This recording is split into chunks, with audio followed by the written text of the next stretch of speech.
Eto na ang sinasabi natin mga kababayan. Eto na. 'Di ba? Lagi nating sinasabi na mag-ingat tayo sa ating mga sinasabi at pinopost dito sa social media dahil etong mga kalaban natin ngayon mga kababayan ay mga gagba. Oh, 'di ba nabalitaan nyo na mga kababayan na mayroong pinahuli ang NBI na isang nambabatikos mga kababayan kay Bongbong Marcos. Anti-Marcos mga kababayan. Hinuli ng NBI dahil kinasuhan ng inciting to sedition dahil sa pag-post lang niya mga kababayan ng picture ni Ngag-Ngag doon na pumunta sa Bogo City mga kababayan.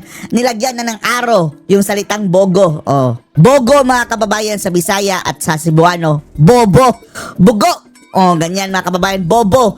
Nilagyan na niya ng arrow tapos ang mali lang niya dito mga kababayan ay nilagyan niya ng headshot. Although sa tingin natin sa tingin ng marami mga kababayan yung term na headshot ay ibig sabihin base dito sa kanyang post mga kababayan, etong Bogo meaning bobo papunta tinuro kay BBM sa pool mga kababayan meaning siya ang tinuturo. At dahil Bogo mga kababayan, mga bobo siguro talaga etong mga alipores ni Ngagva, itinuring mga kababayan na threat.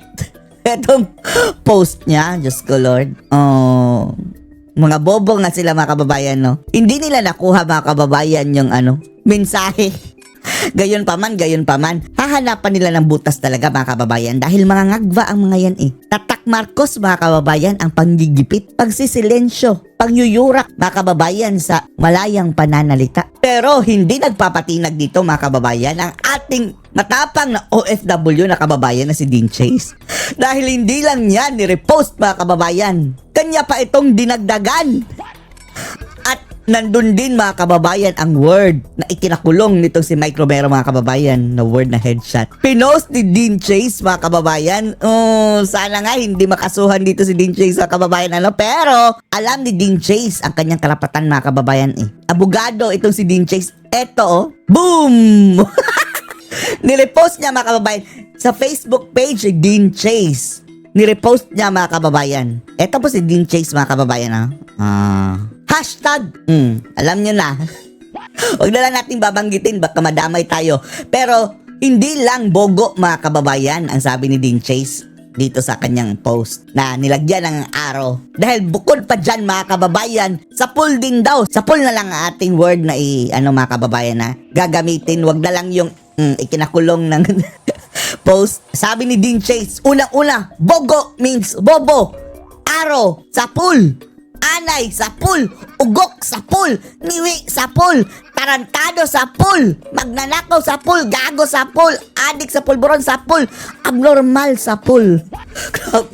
Grabe Dean Chase. Malamang sa malamang mga kababayan, na to si Dean Chase, hindi na to uuwi mga kababayan hanggang andyan si Ngagva sa sa pwesto. Dahil delikado na siya presidente na kanyang binabangga mga kababayan at the same time, marami siyang kinakaharap na kaso na isinampan ni Gwen Garcia mga kababayan na tinawag niyang Aring King. Kwak-kwak daw mga kababayan, tik-tik. Ganyan mga aswang ang tawag ni Dean Chase. Ito naman ngayon mga kababayan, nirepost niya yung ikanakulong na isang vlogger na si Mike Romero na headshot na term. Nilagay din niya doon mga kababayan and then napakaraming Pero sa tingin natin madidismiss yan mga kababayan. Kababawan.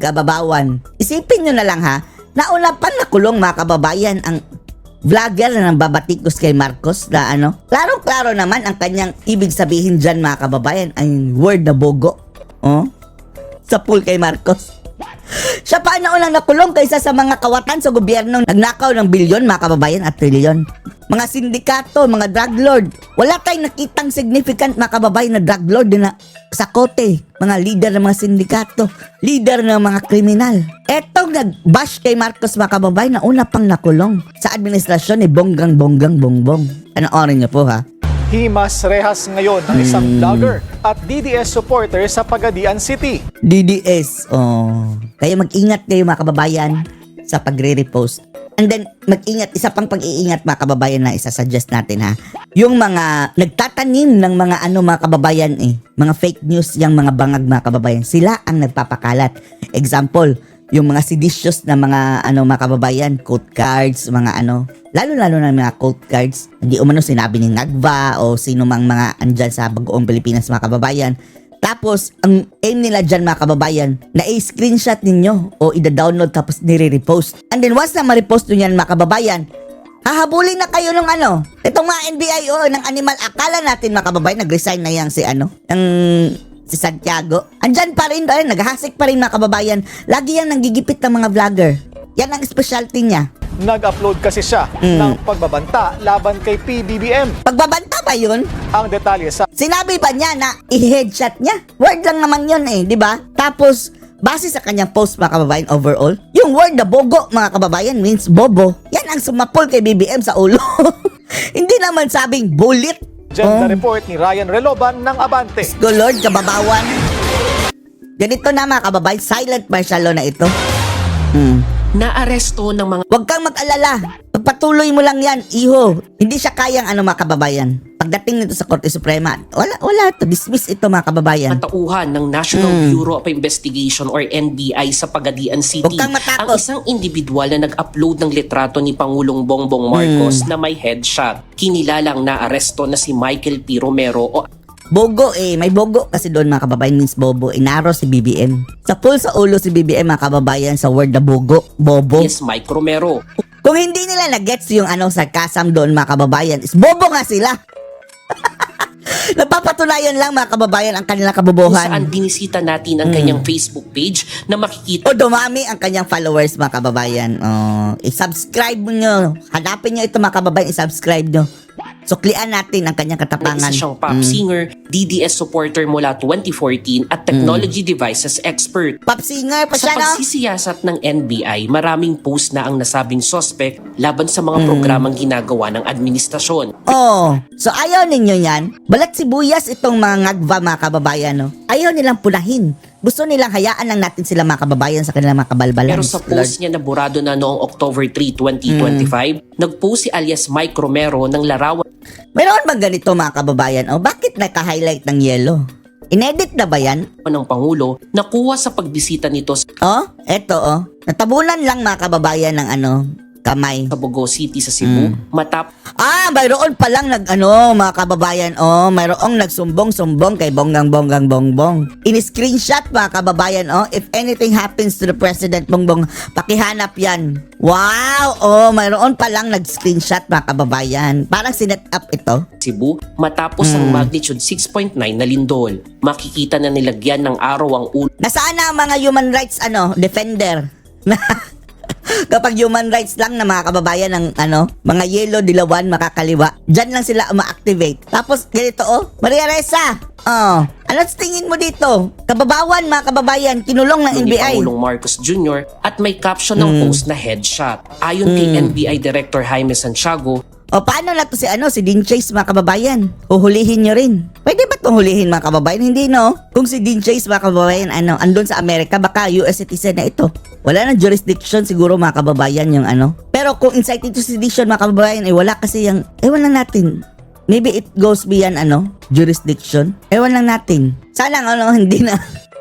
Hindi kasuhan si dito, si Dean Chase. Dahil kung gayon mga kababayan, wala na talaga, martial law na. Pero, kahit bata mga kababayan, simpleng arithmetic. Walang threat dito. Ito mga kababayan is a legit kind of protest na sinasabi nating bogo, bobo si BBM. Anay, ugok, ngiwi, tarantado, si Dean Chase ang nasabi niyan ha. That is a form of protest ng mga tao sa disgusto nila mga kababayan at frustration nila sa presidente. Ano magagawa nila? Hinahanapan na talaga nila ng mga kababayan butas. hindi niya palalagpasin ng mga ganitong pagbabanta sa Hindi ba nag-resign ka na? Paiyak-iyak ka pa dahil sinira daw ang kanyang dangal mga kababayan. Ngayon, lalo mong sinisira. Abusador ka. Common science mga kababayan, buhay ng mga opisyal ng gobyerno, lalo na sa Lord. presidente, vice-presidente, Senate President, House Speaker, Ang daming mga dilaw mga kababayan na binabantaan si Sara. Bakit wala tayong narinig? at Chief Justice. Kasuhan ka namin dahil Sige, kasuhan mo! Judge ito mga kababayan, Tingnan nyo. Pagdating nito sa korte mga kababayan, gusto natin umabot agad sa Supreme Court. Dismiss yan mga kababayan. Tapos ang judgment nitong ugok na to, eto na, pinakulong na niya. Masasampal ito, masasampal ito. But yung kasong sinampa mo, basura yan, for sure. Lumampas ka sa parameter ng freedom of speech, Sinabi ba niya na gugurgurin niya? Wala namang sinabi doon mga kababayan. freedom of expression. Mm. Alam nyo, anumang threat Tingnan nyo, oh. sa buhay ng Pangulo, pangalawang Pangulo, Alisin nyo nga. Eto mga kababayan, screenshot na kasi yung yung nanunulsol. Oh, tinakpan niya mga kababayan intentionally ang word na bogo. Oh, tinakpan niya ng kamay para ma-highlight mga kababayan ang headshot. Pero ang ang kanya tinutukoy na headshot ay yung word na bogo o na tinakpan ng sino mang naglagay nito mga kababayan, nagsumbong sa NBI. Tinakpan niya para ma-highlight yun, para maging threat mga kababayan na wala na yung sarcasm. Senate President, Speaker of the House, Chief Justice. Uy, lumayas ka na, ay NBI na primary jurisdiction ng NBI. So, Ang galing nyo sa mga maliliit na bagay na mga ganyan. Hulihin nyo ang aktwal na mga kriminal, mga sindikato, mga kurakot, NBI. Imbestigahan nyo si Tambaloslos Saldico. moto proprio, papasok kami pag kami Motopropyo pa. Why don't you motopropyo na kurakutan dyan na kumukawat ng nagnanakaw ng bilyon, trilyon mga kababayan. dito sa mga tao na ito. Mm. Eto nga ang isa. So, ang nagpunta sa Eto matagal na itong nanggigipit ng mga vlogger mga kababayan. Pati si Banat Bay, di ba? Pinagbantaan ito. Tapos siya pala ang fake news mga kababayan, sabi ni Banat Bay dahil hindi pa naman siya nag-yuter. Si Banat Bay nagko-komento doon sa tungkol sa inaakusan niya mga kababayan tungkol dito sa Santiago. Uy, umalis ka na Santiago dyan. Di ba matagal ka nang nag-resign? Bakit hindi pa to umaalis mga kababayan? pagadian Hindi pa kasi tinatanggap ni Nagba. ay itong mga agent natin from the Cybercrime Division. Umani ng pambabatikos ang nasabing post ni alias Mike Romero. Tinakpan nila, Tinakpan nila lang, intentionally mga kababayan ng word W. Itinuro ang pangalan ni Mike Romero para maalis yung, mga kababayan, kanyang point na bakit siya nakapag-post ng ganyang headshot. Dahil sa bogo word, mga kababayan, means sa Bisaya, bobo, araw kay BBM. Nakaturo sa ulo ni BBM. Ang bogo, bobo na word. Paliwanag ng Mga bobo nga, hindi nila na-gets mga kababayan ang sarcasm. Para sa akin po, naghihingi po ako ng pasensya Huwag kang humingi ng pasensya. Tama lang na tinawag mong bobo. na iba po yung ibig sabihin may mga pakalat na Hindi mo kasalanan na bobo sila, Mike Romero. Hindi nila na-gets. gano'n at saka yung may mga Siya pa ang nag-apology sa kabobohan mga kababayan na hindi naintindihan ng mga baril. umas. Hindi na po sa akin yun. Wala po akong Oo. ganyan. Baril, Wala siya, petitang baril, Mayroon bang baril? Wala po akong ganyan. Etong NBI mga kababayan, paano pa kayo na National Investigation na Bureau? Dapat inimbestigahan nyo muna yan kung capable ba yan o hindi. Kaso agad huli agad mga kababayan. Ay nako, ang purpose niyan mga kababayan, panakot para tumahimik kayo. Well, hindi nyo kaya patahimikin ang sambayan ng Pilipino, lalong-lalo na sukang-suka na sa pinaggagawa ng gobyernong ito. Kaliwat ng kurakutan mga kababayan. Mananahimik pa kayo dyan? Datingan or yung sa akin lang, yung image na yun lang talaga. Na komento ko lang. Ang meaning kasi ng image, parang nagkomento na ako sa nangyayari ngayon. Bogo. So, maraming dagdag pa niya, wala sa pagkatao niya na pumatay ng tao. Huwag kang mag-alala. Panakot lang yan, dismiss yan. Haharap ang suspect sa kasong inciting Ang problema dyan mga kababayan kasi, ang problema dyan mukhang walang piyansa. Mukhang walang piyansa mga kababayan. sedition under Article 142 of the Revised Penal Code in relation to Republic Act number Silence ka nila. 1015 or Cybercrime Prevention Act of 2012. Pakiusap ni NBI Akala natin babae. Pakiusap ni NBI Director Jaime Santiago sa Babae ang boses, babae ang boses. mga social media influencer na may hangganan ang freedom of speech at freedom May hangganan din ang kabobohan. Sige Santiago, pustahan tayo. Basura yung kasong iyan. Didismiss yan. Common sense will tell you. Sana may hangganan din ang of kabobohan. expression, lalo na kung may banta ito sa buhay ng mga matataas na opisyal ng gobyerno. Diyos ko Lord, nauna pang na mga kababayan na kulong ang anti-Marcos na nagko-call out mga kababayan sa kabobohan ng tao dyan sa gobyerno kaysa sa mga kurakot. Para sa agenda, Ryan Reloban, Abante! Bye! Magpapaalam daw muna si late Representative Martin Romualdez Ay, nako. Magpaalam ka na. House Speaker Bogie D bago dumalo sa ICI hearing. Pero para sa ilang kapwa Bakit ka magpapaalam? Sinusumon ka eh. Sabi na. mambabatas, hindi Walang may immunity ba yan si Tambaluslos, mga na dapat kababayan? ito pinagdedebatihan pa. Yan ang agenda report ni Mavic Trinidad ng Abante. Ay, nako nga. Pinag-aaralan pa ng kampo ni dating House Speaker Ito ang dapat unang nakulong, mga kababayan, NBI, motopropyo na din yan. Walang complainant doon, mga kababayan, ha? Yung sa vlogger. Motopropyo, meaning sariling sikap ng NBI, mga kababayan, na hulihin talaga. Why don't you motopropyo this Tambaluslos thing? kung dadalo ito sa imbitasyon Ang gagaring, mga kababayan, Sis ko Lord.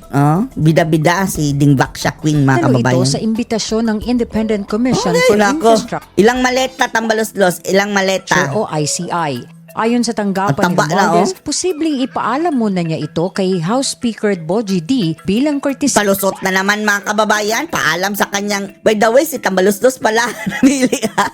Sabi ni Tambaluslos, kabilin-bilinan ko sa inyo, mga kasamahan kong mga krokodilos. Iboto natin! Suportahan natin si Bogie D bilang kapalit ko sa House Speaker. tiya sa liderato ng Kamara.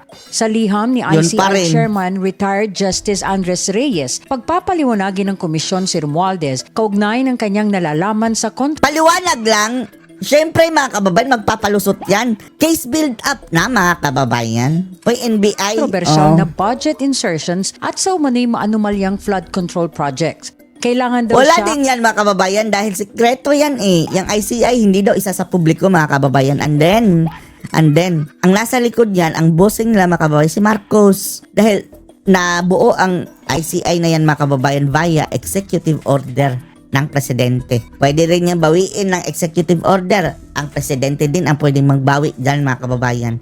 Hindi na yan dumaan sa mga kababayan, hindi na yan public act. ang magpaliwanag nito bilang dating House Speaker ng 19th Congress kung saan nangyari ang singitan ng pondo sa national budget. Mahilig sa singit. Para sa ilang kongresista, hindi pwedeng hindi dumalo si Romualdez.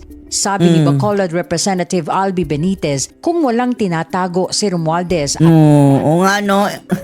Musta na si Ivana? para malinis ang kanyang pangalan, kailangan niyang sumipot sa ICI. Isumo na ICI, diretso na case build up, mga kababayan. Kung hindi, iisipin lang daw ng tao na guilty Ombudsman, no? Kaso nga lang, mga kababayan, ang ombudsman si Romualdez. Nako. Hindi, si Boying pala. Rimullas. Ano na to?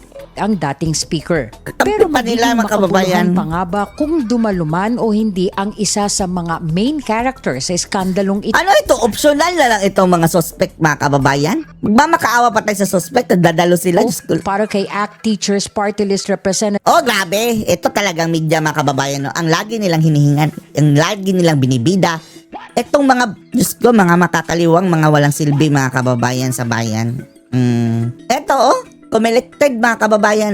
Gabriela, hindi sana ito makapasok, mga kababayan. Antonio Tino, may pagdududa na ang taong bayan Si Tony Tinio. Titinio. dahil sa hindi bukas sa publiko ang investigasyon ng ICI. Pinaubaya naman sa ICI na hindi naman transparent. Oh, pabida na. Sige, kayo na ang bida. Hindi open to the public ang Ay, nako. Palagi pinopromote, mga kababayang animal na to, no? Mga makakaliwa. Sila talaga ang ini-interview ng media. proceedings nila. No, kaya tuloy, hindi maiiwasan na isipin ng taong bayan, ano ba to? Talaga bang Shut up, Titinio. iniimbestigahan at pananagutin ang lahat? Or, Tony Tinio, Titinio. meron bang pag-aareglo? Oh, yeah, siya. Oh, ano na ito? Si ano? Rin ng sabpina si dating Congressman Saldico. Saldico. The missing Saldico. Bring him Pero home. hanggang ngayon, tikom ang bibig ng liderato ng Kamara kung nasaan ito. At eto ding bilyonaryo, mga kababayan, at iba pang mga media. Basta ibang kongresista. Grabe, alerto sila sa pagkakalkal ng mga proyekto, mga kababayan, mga project ng mga diskaya. And then, etong mga proyekto na ginawa ni Zaldico, bakit wala kayong balita? Kaya para mapauwi, pinakakansela na ni Navotas Representative Toby Tiangco sa DFA Sampahan na kasi ng kaso. Hindi yan makakansela ang kaso, mga kababayan, ay makakansela ang passport hanggat, walang ang kaso. pasaporte ni Ko. Para sa agenda, Mavic Trinidad, Abante. Abante. Sa pinakabagong pahayag ni Romualdez, sinabi niyang natanggap na niya ang imbitasyon ng ICI. Handa Tapos ultimate sacrifice pa rin. Buhaya hanggang sa raw huli. siyang makipagtulungan sa investigasyon ng Makipagtulungan. Makipag-areglohan. komisyon sa flood control scandal. Inaasahang haharap si Romualdez sa ICI. Ito na mga kababayan, the biggest heist in Philippine history na siguro ito. Right at our own eyes. Premiere mga kababayan. The biggest heist so far. Tapos, parang nasa kanila pa rin ang bola mga kababayan dahil yan kay BBM. Si BBM mga kababayan ang talagang punot dulo nito kung bakit nangyayari ang mga bagay na ito sa mga Martes, kababayan. October 14, alas 10 ng umaga. Kasunod ng panawagang resign all. No problem daw kay Senator Alan Peter Cayetano. Iba din ang pinaglalaban nito si Cayetano mga kababayan, resign all. Isang suntok sa buwan mga kababayan. Sorry Alan Peter ha, gusto namin maging Senate President ito mga kababayan pero itong kanyang suggestion mga kababayan is imposible. Hindi naman sa imposible pero impractical. Pagre-resignin mo lahat tapos pag-e-election and then andyan pa rin si George Garcia mga kababayan sa COMELEC. Alisin mo muna bago kayo mag-resign all. Alisin mo muna si George Garcia. Siya ang maunang bumaba sa pwesto. Pero under one condition. Alamin yan sa agenda report ni Joan Lahat Manalo. sila. Handa raw si Senator Alan Peter Cayetano Unfair kay Sara mga kababayan. Bakit magre-resign si Sara na siya naman talaga ang rightful na pumalit sa presidente kung wala na itong silbi, di ba? Kaya nga may vice president eh. Lahat ng ito solved ito mga kababayan. Gagastos ka pa. Tapos wala din sa konstitusyon yan pinagsasabi ni Cayetano mga kababayan. I'm sorry Alan Peter ha. Okay ka sa amin pero no, yung resign all mo. Tapos nandyan pa rin si George Garcia. Si BBM na lang. Kung matanggal yan si BBM mga kababayan, lahat ng kanyang gabinete resign. As good as resign yan. Pati DPWH, lahat. Lahat yung naghaharing uri dyan sa Kongreso, resign all din yan mga kababayan. Hindi na yan maghahari dyan. Mapapalitan yan ng mga matitino mga kababayan. Tapos dito na papasok ang pananagutan. na bumaba sa pwesto. Basta't siguro Pati yan si Boying Rimulya, although may fixed term yan siya mga kababayan, 7 years ba yun? Tatanggal yan. Promise kung hindi na si Bangag. may susunod. Pangunahan ko. Payag ako mauna. Sige na! Ngayon na! No problem doon. Mauna means lahat kami. Move on na kay Tano. Huwag nang mag-ambisyon ng ganyang mga impossible dream, mga suntok sa buwan. Brief practical. Panawagan ka na lang, balik ka na lang ulit sa pagiging anti-Marcos mo, kagaya ng dati. Resign BBM. Yan pa, mas maganda. Walang nagsasabing ikaw mag-isa. Kung mag-isa ako, hindi mangyayari yon. Gusto natin to ha, pero mga kababayan, hindi natin gustuhan na pati si Sara pag-resign Sabay ng niya. apilan niya sa lahat ng elected officials sa national level na magbitiw ang panawagan para sa isang snap election. Ito raw ang nakikita niyang paraan para sa pagbabago. Ganito na lang, Alan. Pagbitiwin mo muna si George Garcia. And then, ang problema mga kababayan, mamimili na naman si Ngagba kung sino ipapalit dahil siya ang may rightful rightful mga kababayan na mag-appoint dyan. Ay nako. Wala talaga. Si BBM talaga dapat mag-resign. Sa gobyerno. Pag isa lang nag-resign, walang mangyayari. Mayroong mangyayari kung isa lang, si BBM. Isa lang ang pag-resignin si BBM lang. Malaki ang mangyayari kay Tano. Di ba? Hindi. Ang sinasabi ko, Ang ibig pala dyan sabihin mga kababayan, kung siya lang gusto pa unahin eh. Pero kung may isang pagre-resignin kay Tano talaga, si BBM. mag-sacrifice tayo, hindi mag-suicide. Ang problema dyan, Alan, etong mga buhaya, hindi yan marunong magsakripisyo. Problem, we'll have new hope if we do it all as a group. Sa liderato naman ng Senado, As if pag-cooperate yung mga buhaya, yan ang gusto nila eh. Atat yan sa pwesto, tapos magre-resign sa tingin mo? No. tinuldukan na ni Cayetano ang umano'y isa na namang namumuong coup. Nakausap daw niya si Senate President Tito Soto at sinabing hindi siya nangangalap ng suporta para patalsikin ito. Walang active ngayon. But if it falls in our lap, sumama yung iba, etc. Kung opposition ka, you always want to be administrasyon. Kung minority ka, you always want to be majority. Sa kabila ng mga isyong kinakaharap ng Senado, nananatili silang nakatutok sa mga pagdinig na isinasagawa ng iba't ibang mga komite. Andito na naman yung intrigador kay Marcoleta, oh. Panatag naman si Soto na nananatiling buo ang suporta ng mayorya sa kanyang pamumuno. Para sa Agenda, Joan Manalo, Billionaire News Channel. Walang alok. Yan ang paglilinaw ni Palace Press Officer Undersecretary Claire Castro sa balitang siya ang papalit kay dating Justice Secretary Boying Remulla. Kumalat kasi sa social Ay nako, Lord. Kapag ito ang magiging Justice Secretary, wala na talaga pag-asa sa kababayan. Oh no, nararapat na talagang pag-resignin si Ngagva. Ko, Lord. media na si Castro ang sasalo umano sa pwestong binakante ni Remulla matapos siyang italaga bilang bagong ombudsman. Ombudsbuying. Ombudsing. Hindi po natin alam kung saan nagsimula yan. So, wala pong katotohanan. Kiniliti din ang animal, oh. Kiniliti, mga kababayan. Tinanong na ano, ikaw ba ang susunod na SOJ Secretary? Kagaya na ano ni Saba, mga kababayan, Dilima Pwesto. Ang bagong Dilima, si Claire Castro. Diyos ko, Lord. But will you accept, ma'am, the position if the president offered it to you? Kiliti. Hypothetical question. I cannot answer. Oo, kiniliti, mga kababayan, Diyos ko, Lord. Udas! Si Undersecretary Frederick Vida ang OIC ngayon ng DOJ habang wala pang opisyal Yan na lang, yung ano, next in line. Wag nang humanap-hanap ng iba pang mga ano na naman, karakter na naman, mga kababayan, kaululan. na anunsyo ang Malacanang sa kung sino ang papalit kay Remulla. Pero ayon Itong ano ni Bangag, mga kababayan, no? Kanyang gabinete. Colorful masyado, mga kababayan, sa mga source ano. ng Billionario News Channel, lumulutang ang mga Kapag itong best friend ni Dilimaw, mga kababayan, malalagay, kaanimalan na naman, mga kababayan. Hindi ka makaka-recover, Ngag. Sige, Ngag. Yang paglagay mo kay Boying dyan, tapos ilalagay mo ito si Luistro.